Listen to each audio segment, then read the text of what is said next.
Eu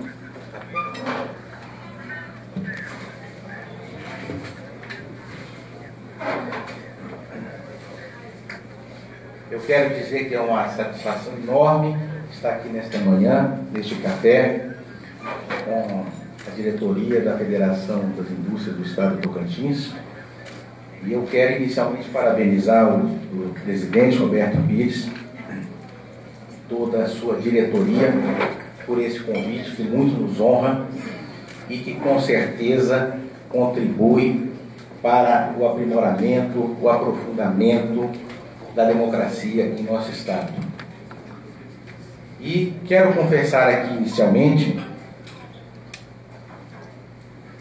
que a minha satisfação, meu regozijo é maior ainda por estar diante de uma plateia, de um grupo de empresários, empreendedores, investidores tão seleta, uma audiência qualificada e que vai exigir aqui da minha pessoa um esforço superior no sentido de corresponder à expectativa que aqui se anuncia. Bom, eu quero inicialmente me apresentar. Eu sou mineiro de Belo Horizonte, tenho 52 anos, sou formado em Direito pela Universidade Federal de Goiás, me formei em Economia pela Universidade Católica de Goiás, embora seja um título que praticamente eu não uso, em razão de não ter exercido em tempo algum a atividade de economista. Mas sou um curioso e sempre que posso procuro me inteirar dessa ciência tão importante para a nossa sociedade. Em 1991 eu fiz um concurso, então logo me formei e ingressei no Ministério Público do Estado de Tocantins. Fui promotor por algumas comarcas e em 96 ingressei, mediante concurso, no Ministério Público Federal. Então eu sou procurador da República desde 1996, exerci essa função no estado de Tocantins, onde tive a satisfação de praticamente implantar a unidade do Ministério Público Federal aqui no estado. E posso dizer que foi uma experiência marcante na minha vida, porque me anunciou um conjunto de realidades e trouxe para mim a compreensão da dramaticidade, da gravidade do quadro da gestão pública em todas as esferas em nosso país. De maneira que hoje eu me encontro na Procuradoria da República do Estado de Goiás e me licenciei no dia 1º de março para submeter o meu nome, o nosso projeto, as nossas propostas, à avaliação, ao escrutínio e à decisão do eleitor do Estado de Tocantins. Feita essa breve introdução, necessária não como uma autorreferência, mas para que a gente possa se nos situar diante dessa, repito, qualificada audiência, eu passo a descrever alguma situação no plano nacional e depois gostaria de tecer algumas considerações sobre o estado do Tocantins, que é uma realidade que nos interessa particularmente de forma mais premente na oportunidade. O Brasil vive uma situação dramática e a dramaticidade, a gravidade da situação que passa o país do ponto de vista econômico, social e político pode ser facilmente explicitada em alguns números. O país tem 64 mil homicídios por ano, a mais alta taxa de homicídios do mundo, se não a maior, fico certamente entre as maiores taxas de homicídios do mundo. Apenas 8% desses homicídios, dentro das regras, dentro do Estado Democrático de Direito, são objeto de atuação, de investigação por parte do poder público. O Brasil tem hoje 13 milhões de desempregados. O Brasil tem hoje 13 milhões de desempregados abertos, desemprego aberto, de pessoas que não encontram emprego, oportunidade de trabalho de qualquer espécie. O Brasil tem hoje 37 milhões de brasileiros em situação informal. Pela primeira vez na história do país, o número do desemprego aberto e o desemprego informal supera o número de empregados formais no nosso país. Por aí se vê o tamanho, a gravidade do quadro nacional em que nos encontramos. Impossível nós falarmos em equilíbrio fiscal, impossível falarmos em equilíbrio de contas públicas, sobretudo diante de um sistema único universal de saúde, que é aberto, universal, garantido a todos, uma previdência social que tem gastos crescentes e contínuos, em razão dos benefícios da prestação continuada, falarmos em equilíbrio de contas públicas, tanto de conta corrente, quanto de manutenção de equilíbrio das contas da Previdência Social. Mas tem outros números que também nos chamam a atenção. De cada R$100 que entram nos cofres públicos, eu estou falando ainda da União, e nós vamos descer para o Estado do Tocantins, porque é impossível, na nossa ótica de principiante na área da economia, analisarmos a situação do Estado do Tocantins descolada das realidades da conjuntura nacional. Nós temos 64 milhões de brasileiros no SPC.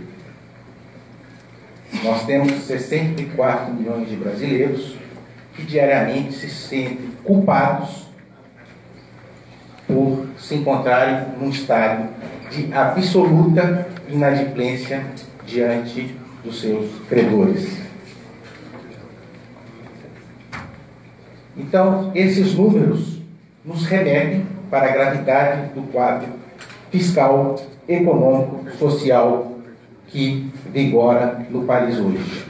Eu não vou entrar num outro lado mais macabro, num lado mais terrível, num lado mais mal cheiroso, que é o lado da ética, da corrupção que impera, que vige e que vigora e preside nossas gestões, nas esferas estadual, municipal e federal. Meus compatriotas, meus concidadãos, meus amigos e cristãos, a situação do Brasil também é dramaticamente ruim. Se nós considerarmos que na década de 80, outro dia do ponto de vista histórico, 30% do PIB brasileiro era proveniente da atividade da transformação. Como todos vocês sabem, em 1930, recuando um pouquinho mais na história, Getúlio Vargas ascendeu ao poder e implementou uma forte política, via Estado Novo, de industrialização do país. Naquele momento, naquela época, houve um confronto muito sério, que resultou, inclusive, na Revolução Constitucionalista de 32 de São Paulo, na qual meu avô, inclusive, foi preso por assumir a defesa do Estado de Minas na Guerra com São Paulo e defendendo, portanto, Getúlio, que tinha a bandeira da industrialização, diante de muitos liberais, sobretudo do pensamento liberal, que imaginava naquela época que o Brasil tinha uma vocação para a agricultura e para a produção de produtos primários, e que, dentro do quadro de especialização dos países do mundo, o Brasil deveria caminhar, trilhar para a produção de produtos de base primária. Pois bem, voltando aos números, em 1980, o Brasil tinha um PIB superior à China, Coreia, Singapura e outros países lá. O país respondia por 1% do comércio internacional. No ano de 2018, a indústria brasileira responde por 11% do PIB brasileiro. A China, que tinha um PIB inferior ao Brasil, tem um PIB hoje 6,6 superior ao PIB brasileiro. E a Coreia do Norte já está na rabeira para passar o Brasil. Então, esses números evidenciam que há um grave problema no processo de desenvolvimento em nosso país. Estes números evidenciam que a culpa disso não é de João nem de Maria, mas de um processo de decisão, de um processo político, de um processo estruturado ao longo dos últimos 30, 40 anos em nosso país. O Tocantins, o último estado da federação a ser criado, tem aproximadamente, vou dar dados aqui bem sumários, porque todos vocês o conhecem, tem 1,5 milhão de habitantes, tem 139 municípios, tem 6 ou 7 municípios em situação de polo, tem uma massa de municípios intermediários e tem na rabeira 30, 40, 45% de municípios em situação extremamente deficientes. Eu estive anteontem, meus amigos compatriotas, essa semana passada, num debate promovido pela Catedral, pela Arquidiocese, melhor dizendo, de Palmas, em que o arcebispo trouxe à mesa alguns dados que eu, particularmente, não os conhecia na profundidade que lhes trago. A cidade de Lizarda, que está aqui próxima a nós, tem 49% da sua população, 49% da sua população na linha da pobreza extrema. Para facilitar o nosso entendimento, a grande maioria, se não a totalidade, desse auditório que me prestigia nessa audiência de hoje, a pobreza, extrema pobreza é aquela classificada como de pessoas que recebem menos de R$ 85 por mês. O município de Tocantina, que está situado a 50, 60, 70 quilômetros, onde estive na minha vida durante muitas vezes, fazendo um trabalho que poucos gostam, mas que para mim era uma gratidão de ordem pessoal extremamente importante, porque um dos motivos que nos move a fazer a candidatura é a solidariedade, o amor ao próximo. Eu estive inúmeras vezes fazendo a defesa da saúde, da educação e do território dos povos gerentes por gerente. Estive muitas vezes lá. A 70 quilômetros daqui, Tocantina tem mais de 30% da sua população abaixo da linha de pobreza. Então, por aí vocês veem que o desafio do Brasil e o desafio do Tocantins são enormes e os números não nos desmentem, o tamanho nos remete para o tamanho da tarefa que nós temos no sentido de redirecionar o desenvolvimento do nosso país e de redirecionar o desenvolvimento do nosso Estado. Mas continuando, eu poderia dizer mais alguma coisa. Nós temos, por exemplo, 16% da população do estado do Tocantins em situação de analfabetismo. E os empreendedores, os investidores estão sempre buscando, e o país está buscando, o Estado está buscando, isso é um objetivo permanente da nação brasileira, o desenvolvimento, a redução das desigualdades, a redução da miséria, a elevação da dignidade da vida humana, isso está no artigo 1º da Constituição da República. Sabem que é preciso que nós superemos essa situação. E como superar essa situação de produtividade, investimento, se nós temos uma população no estado do Tocantins em que 16% da população é analfabeta? Como estimular o investimento, a produção, a produtividade? E a gente sabe como um princípio elementar da economia, está lá nos manuais de economia, que a economia cresce com a produtividade. A produtividade é o elemento que diferencia as economias.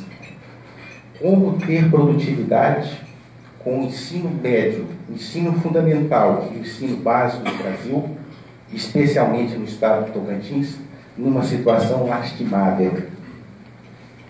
Eu quero remeter aqui a um dado que mais de 40% dos alunos do ensino médio, eu ia dizer segundo grau, ia denunciar a minha idade, perdão,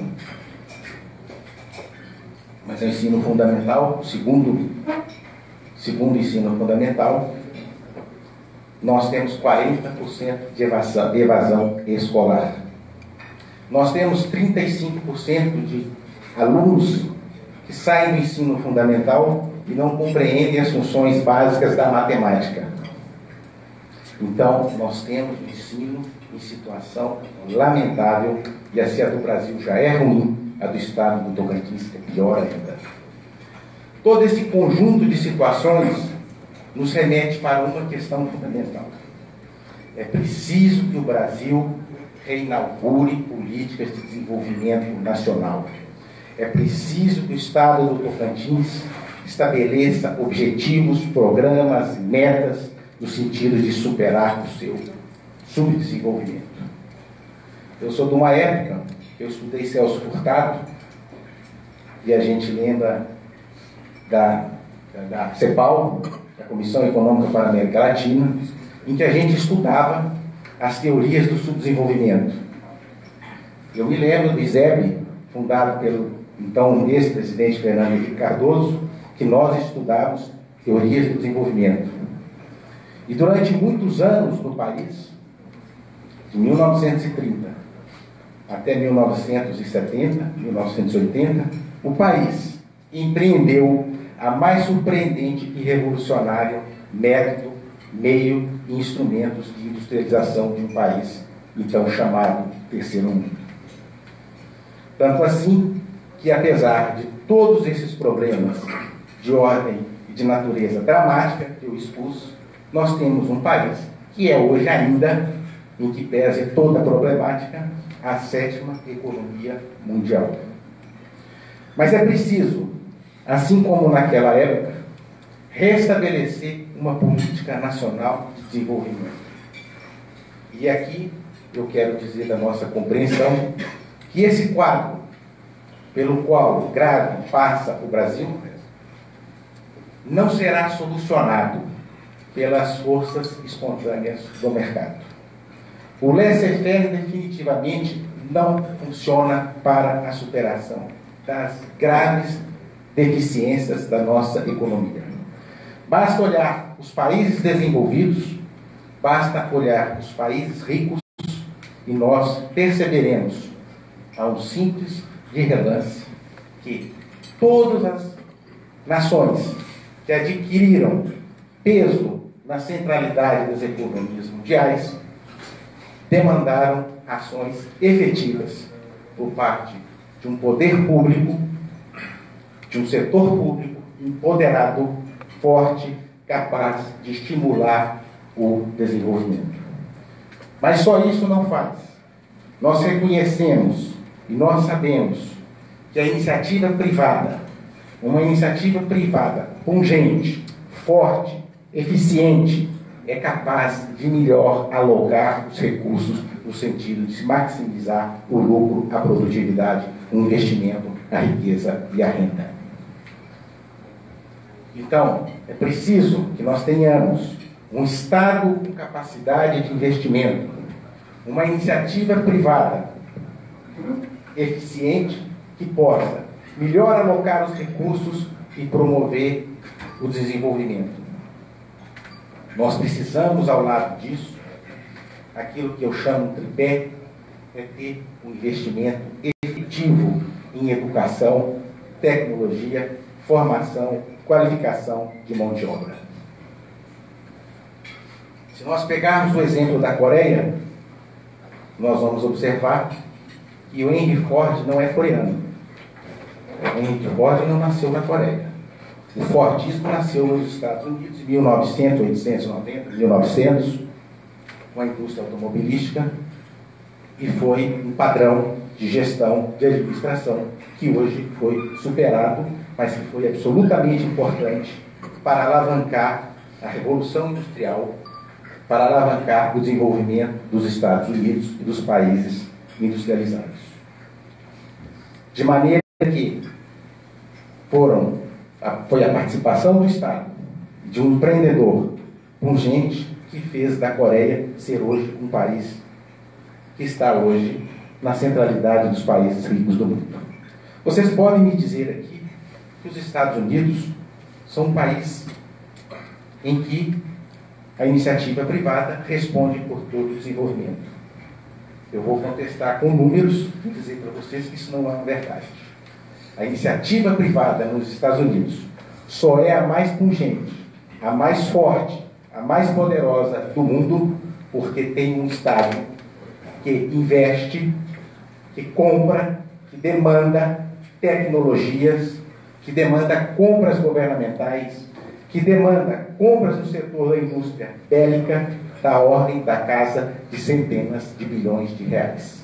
E eu vou dar um exemplo muito simples aqui para vocês.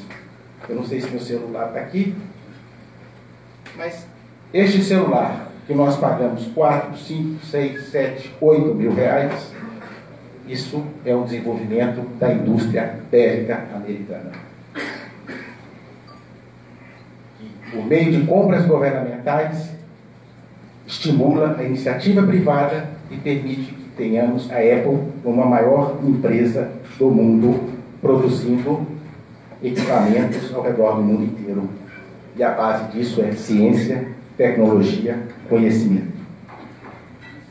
Voltando para o caso do Brasil, o país precisa reunir a sua melhor inteligência, e por isso que é tão importante, é tão sinalizador a participação, a atuação das associações industriais e de empreendedorismo de nosso país, repensar, reformular o processo, um projeto nacional de desenvolvimento. O país passa dramaticamente por um processo de desindustrialização, por um processo de primarização da sua economia e por um processo que crescentemente nos leva à dependência das grandes economias centrais. Eu falo isso porque eu estudei muito a teoria da dependência, a formulada pelos marxistas, a formulada por Fernando Henrique Cardoso e aquela que foi formulada pela CEPAL. O país hoje é cada vez mais dependente da exportação de produtos primários. É preciso que o país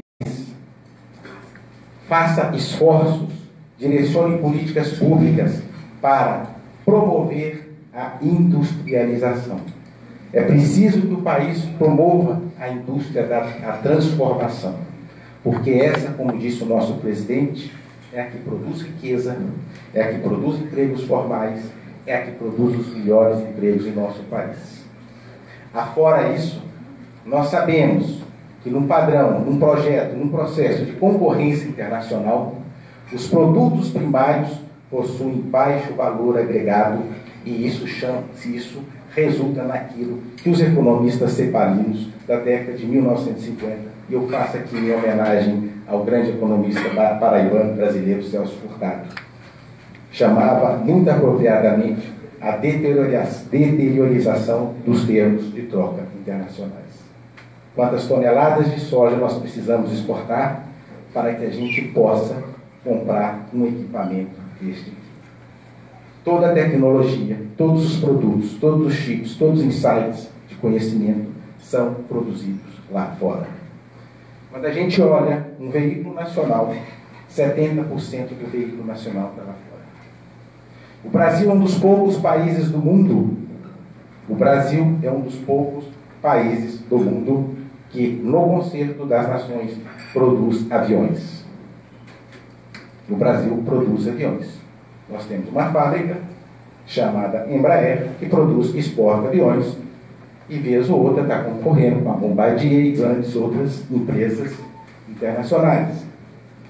Devemos ter 3, 4, 5 empresas internacionais que produzem aviões. 70% do valor de um avião está nos seus comandos de controle, guia, direção, navegação. Isso é tecnologia importada. Isso é tecnologia importada. O Brasil exporta petróleo bruto e importa petróleo refinado, diesel, gasolina, a preços muito superiores. Voltando para o estado do Tocantins, eu penso que, assim como o Brasil, é preciso que nós recelebremos objetivos nacionais de uma política nacional e uma política estadual de desenvolvimento. Uma política nacional estadual de desenvolvimento com objetivos, com metas, com avaliações, com acompanhamento, com crítica, para que a gente possa celebrar esses três valores na política, Estado e desenvolvimento. E essas três palavras são muito importantes. Política, Estado e uma iniciativa privada convergente, forte, eficiente, capaz de produzir produtos cada vez melhores, mais eficientes e mais competitivos. Ou o país recelebra uma política nacional, uma política estadual de desenvolvimento, no caso especificamente do Tocantins, ou o país estará condenado efetivamente a ocupar os piores lugares do Concerto Internacional das Nações, que já ocupamos do ponto de vista da desigualdade, do ponto de vista da concentração de renda e do ponto de vista da ampliação, hoje, felizmente, da pobreza. Nós que erradicamos a fome em 2007, 8, 9, 10 até 2013, estamos hoje drasticamente voltando para um processo em que nós vamos assistir crianças, mulheres, homens, infância morrendo por problema de falta de comida.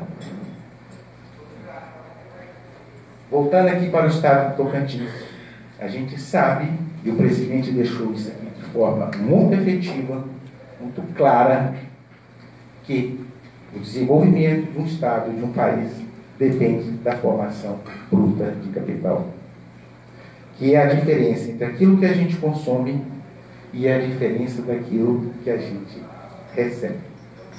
Um país, um estado só se desenvolve se ele tiver poupança, formação bruta de capital. E o estado do Tocantins, o presidente deu um número que eu não sabia, eu imaginava que ele era pungente. O Brasil hoje deve investir em torno de 15%, 16%. Hoje isso deve estar em torno de 9%, 10%, já foi no melhor das épocas do governo Dilma, Lula 16%, 17%. A taxa de investimento hoje deve estar em torno de 8%, 9%, não sei. O estado do Tocantins tem uma capacidade que aproxima de zero de investimento. É impossível alavancarmos o desenvolvimento se o Estado não desempenhar tarefas que somente ao Estado cabe.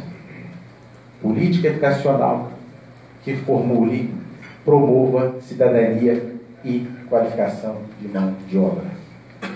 Universidades, e nós temos aqui um Unitins que precisa gerar conhecimento, gerar tecnologia para que nós podemos ter competitividade, produtos melhores, produtos com valor agregado e disputar, ocupar mercados nacional e internacional. O estado do Tocantins, isso vale para o país, precisa retomar a sua capacidade de investimento. O Estado, é papel do Estado, desempenhar, desenvolver, formular uma política, uma malha rodoviária efetiva, que funcione, que permita a circulação de pessoas, mas também a circulação de riquezas. O Estado precisa também investir na questão da saúde pública, porque um povo doente, um povo com doenças da Idade Média, e nós somos um país que hospeda doenças da Idade Média, é incapaz de produzir produtos de valor agregado, de implementar a produtividade no sistema de produção. O Estado do Tocantins precisa investir pesadamente. O Estado do Tocantins precisa investir pesadamente na educação de base, na educação do ensino fundamental, E nós temos que prestar atenção por outro dado que é muito importante. Hoje, a neurociência está aí para dizer: é preciso investir no ensino infantil, que é aquele de 1 a 3 anos. É nessa idade, é nesta fase, é nesse momento que a criança desenvolve a sua melhor capacidade cognitiva, de entendimento, de compreensão. O Brasil, e o Tocantins em particular, investe terrivelmente pouco na educação infantil.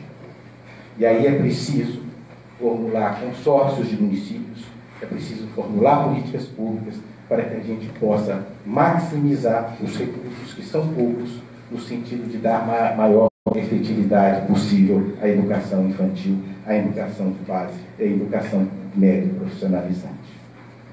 Se o Estado bem cumprir este papel, a nossa iniciativa privada será capaz de responder aos estímulos para bem produzir, ofertar produtos melhores e se inserir no mundo da competitividade. Nós imaginamos também que, assim como no Brasil, é absolutamente importante que nós façamos uma reforma tributária em nosso país. É preciso que nós desoneremos investimento, desoneremos renda e desoneremos o consumo. A carga tributária é absolutamente, terrivelmente, dramaticamente elevada no nosso Estado. Quando eu entro num estabelecimento para tomar um café no shopping, eu olho aquelas lojas vazias e penso, a todo momento, como esses comerciantes suportam pagar impostos, pagar uma taxa de energia, uma tarifa de energia tão elevada e manter seus estabelecimentos abertos com tão pouco movimento, com tão pouco poder de compra, com tão pouco comercialização. Então é preciso que nós desoneremos o investimento, a produção e o consumo. Porque o cidadão que recebe 100 mil reais por mês, ele paga num preço de feijão o mesmo imposto daquele cidadão que mora em Lisarda e vive do Bolsa Família com uma renda per capita inferior a R$ 85 no nosso país.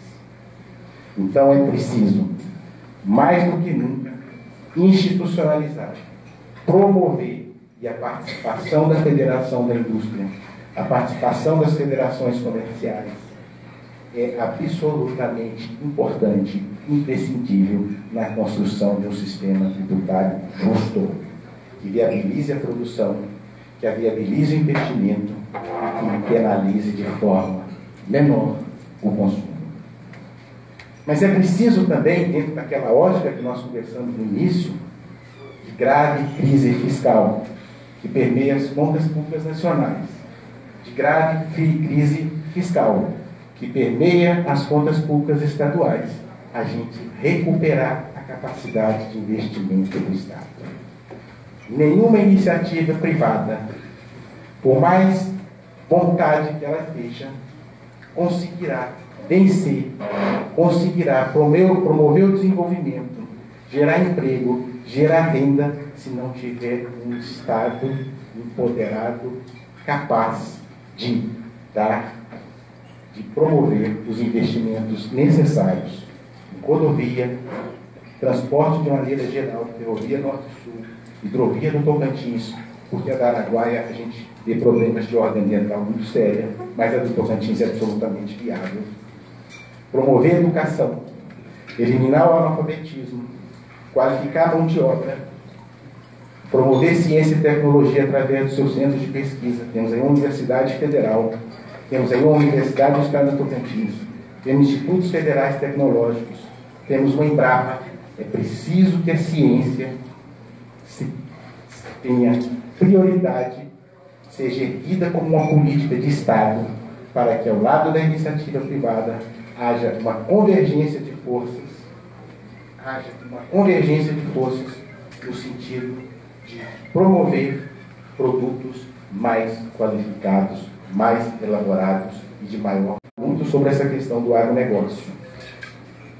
Eu trabalhei muitos anos no estado do Mato Grosso, conheço relativamente bem a realidade do estado do Mato Grosso e vi no estado do Mato Grosso cidades que efetivamente sofreram um processo de desenvolvimento considerável nos últimos anos em razão da verticalização da produção primária.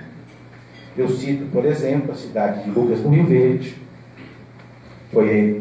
da qual foi prefeito um grande amigo meu, Iveta, alguns devem conhecer, a cidade de Sorriso, a cidade de Sinop e a cidade ao lado ali de Lucas do Rio Verde, que é Nova Mutum. São cidades que se encontram numa fase em que a agroindústria cumpriu determinadas etapas e está num nível bastante superior àquele no qual se encontra a produção primária do estado do Tocantins. O presidente aqui da FIEP nos lembrou no início da sua fala, muito bem colocada, perfuciente, lúcida, clara, baseada em estudos. E eu tenho que confessar que eu busquei alguns números, alguns dados, e eu fui encontrar no Google, na FIEP, no estado do Tocantins, porque eu precisava me assenhorar de alguns números, de alguns dados, para poder estar aqui diante dessa plateia, desse grupo qualificado. E encontrei dados bastante substanciosos. O Tocantins, como está hoje, é um estado que não vê as suas riquezas ficarem. É um estado pelo qual, se tudo continuar como está, as riquezas vão passar nas rodovias, as riquezas vão passar nas estradas, mas elas serão apropriadas por outros estados ou por os países compradores. Então, é preciso que haja políticas públicas de infraestrutura, educação, saneamento básico, que eu não vou dar os números aqui que todos imaginam como deve ser o saneamento básico no estado do Tocantins. É terrível, eu não gosto muito de números, mas só Palmas no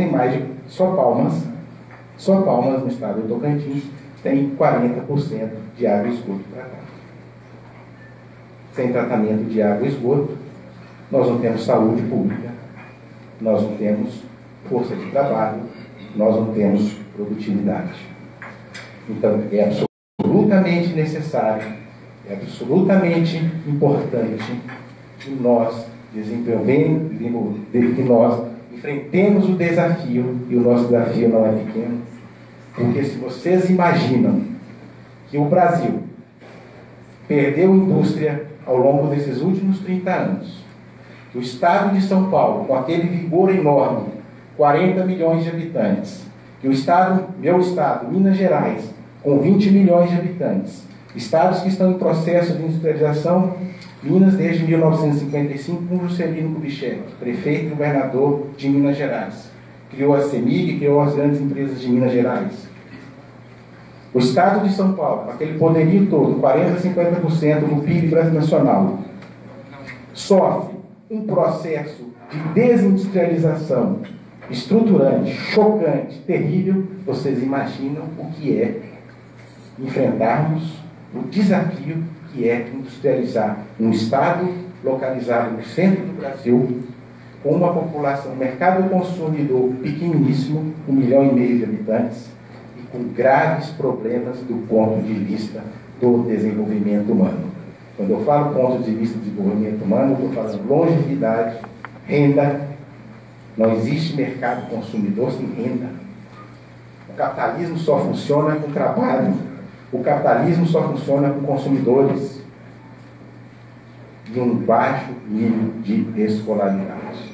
Então, o nosso desafio é extremamente elevado, que é ensejar políticas públicas de infraestrutura necessárias para maturar o investimento. E aqui eu tenho que dizer uma coisa, porque a gente tem que dizer a verdade. O estado do Tocantins foi criado há 30 anos atrás por um grupo de pessoas ligadas ao setor agrário e implantaram nesses últimos anos administrações muito ruins do ponto de vista da boa gestão do recurso público. O estado do Tocantins, eu assisti isso de camarote, mas com muito trabalho, com muita angústia, recebeu aporte de recursos financeiros da União vultosos. O estado do Tocantins recebeu recursos de órgãos multilaterais de crédito vultosos. E nós vimos os maiores escândalos ocorridos no estado do Tocantins. Nós vimos os maiores escândalos no estado do Tocantins, repetindo. As maiores fraudes, os maiores desvios aconteceram justamente no setor de infraestrutura, onde milhões, centenas de milhões de reais, supera com certeza a casa de bilhão, foram desviados, mal geridos e foram engordar o bolso de corruptos nesse estado. Então, sem meter o dedo, sem enfrentar o problema da corrupção no nosso estado, nós não seremos capazes de erguer uma sociedade diferente da que nós estamos hoje construindo. Sem enfrentar o problema da corrupção, nós não teremos capacidade de melhorar a infraestrutura, de melhorar a educação, de melhorar a saúde, de investir em ciência e tecnologia, que são condições necessárias para o desenvolvimento de qualquer país no mundo. Eu não conheço nenhum país no mundo, eu conheço relativamente bem a Europa. Eu não conheço a Ásia, conheço mal os Estados Unidos, mas conheço alguns países bem na Europa.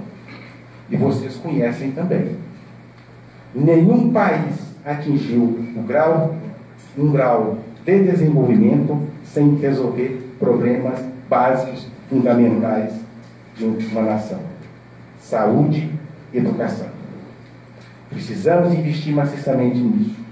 Mas nós precisamos também, e isso está no nosso projeto de governo, instituir uma escola, instituir um organismo, instituir um instituto capaz de reunir pensadores, estudiosos, catedráticos, professores, para formular políticas públicas de desenvolvimento, acompanhar políticas públicas de desenvolvimento, avaliar políticas públicas de desenvolvimento. E aí eu penso que é muito importante a participação dessa Federação das Indústrias. Nós precisamos encontrar meios, precisamos a todo custo, a todo desespero, encontrar fórmulas capazes de verticalizar, capazes de promover a industrialização, por menor que seja no nosso Estado. Isso é absolutamente importante. Sem uma indústria vigorosa, nós não teremos um setor terciário, um setor de serviços eficiente e capaz de dar melhoria de vida para as pessoas. Senhor presidente, eu não sei quantos minutos eu falei. O assunto é candente, o assunto é palpitante, o assunto é instigante, e eu indago de Vossa Senhoria quanto tempo eu disponho, qual é o tempo que eu... Então, eu acho que nós temos, eu vou caminhar para o encerramento, nós temos problemas absolutamente candentes a serem resolvidos no nosso Estado. Primeiro, a recuperação da capacidade de investimento no Estado. Precisamos recuperar as finanças do Estado. Precisamos sair desse grave quadro fiscal em que nos encontramos. E para que isso aconteça, é preciso que a sociedade tenha a maturidade, tenha a coragem de ousar. É preciso que a cidadania tenha a coragem de ousar. Precisamos eleger alguém de fora desse sistema que aí está. Precisamos eleger alguém que tenha coragem. Precisamos eleger alguém que tenha virtudes e que tenha compromisso de nos tirar dessa situação de miséria, de atraso e subdesenvolvimento que nos encontramos. Esse nome não precisa ser o Mário Lúcio. Esse nome não precisa ser eu, que sou hoje um candidato a governador desse estado.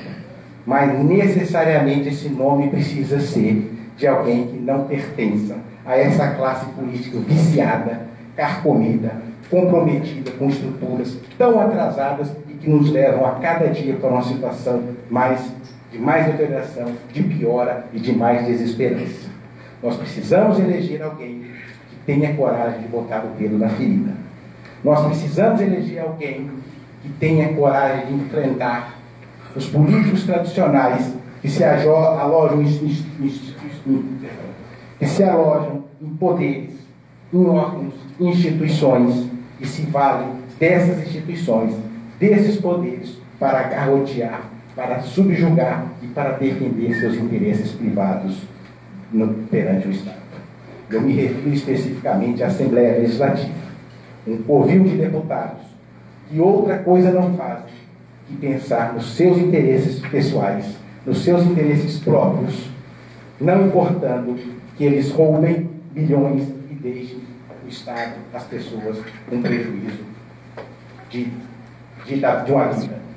Então é preciso que a gente enfrente essa situação. É preciso que a gente enfrente o gargalo da corrupção. É preciso que a gente rompa esse ciclo vicioso de políticos que são eleitos, de políticos que buscam o poder, de políticos que se enriquecem no poder, de políticos que fazem da política a sua eterna profissão.